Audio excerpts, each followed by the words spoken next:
Hello, আসসালামু আলাইকুম। আজকের পর্বে তৈরি করে দেখাবো গরুর মাথার বোনা রেসিপি। গরুর মাংস যারা পছন্দ করেন তারা অবশ্যই জানবেন গরুর মাথার মাংস কতটা মজা। চলেন আমরা রেসিপিটা দেখি। আমি যেভাবে রান্না করি এভাবে রান্না করলে 100% গ্যারান্টি দিয়ে বলতে পারবো খুবই মজা হবে। চলুন দেখে আসি।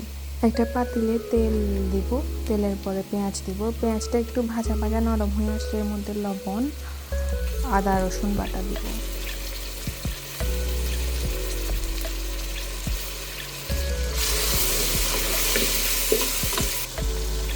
আদা রসুন বাটাগুলো যখন একটু কষানো হয়ে যাবে এরপর দিব 2 টেবিল স্পুন হলুদ, 3 টেবিল স্পুন মরিচের গুঁড়া, ধনিয়া গুঁড়া জিরা গুঁড়া একসাথে 3 টেবিল স্পুন।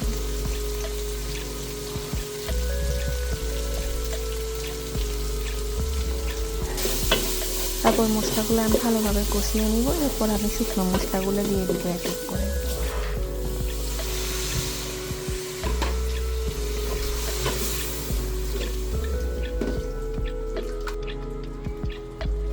এখানে দিয়েছি দারচিনি, লং, তেজপাতা, এলাচি আর কিছু জয়ফল জয়ত্রীও দিয়েছি। তারপর আমি মশলাটা ভালোভাবে কিছুক্ষণ কষিয়ে নেব। তারপর এর মধ্যে আমি গরুর মাথার মাংসটা দিয়ে দেব।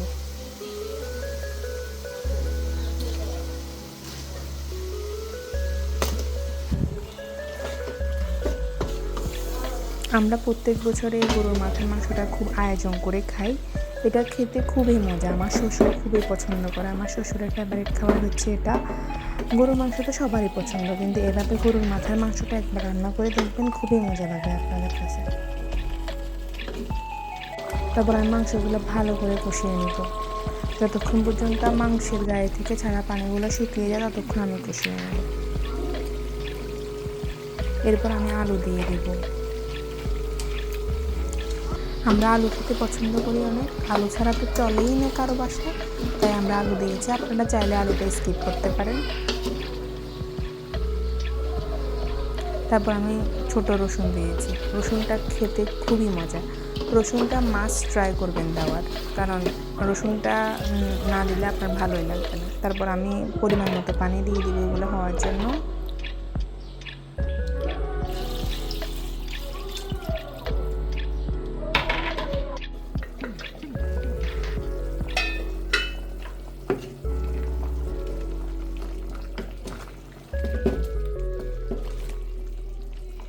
এই পর্যায়ে আমাদের মাংসটা প্রায় হয়ে এসেছে। আমি শুকনো মরিচ দিব, কাঁচা মরিচ দিব না, শুকনো মরিচ দেওয়ার ট্রাই করবেন, কারণ শুকনো মরিচ দিলে বেশি মজা হবে, ফ্লেভারটাও ভালো। এই যে আমার হয়ে গেল, খুবই মজা খেতে, একবার ট্রাই করবেন। দেখা হবে পরের কোনো ভিডিওতে। আসসালামু আলাইকুম।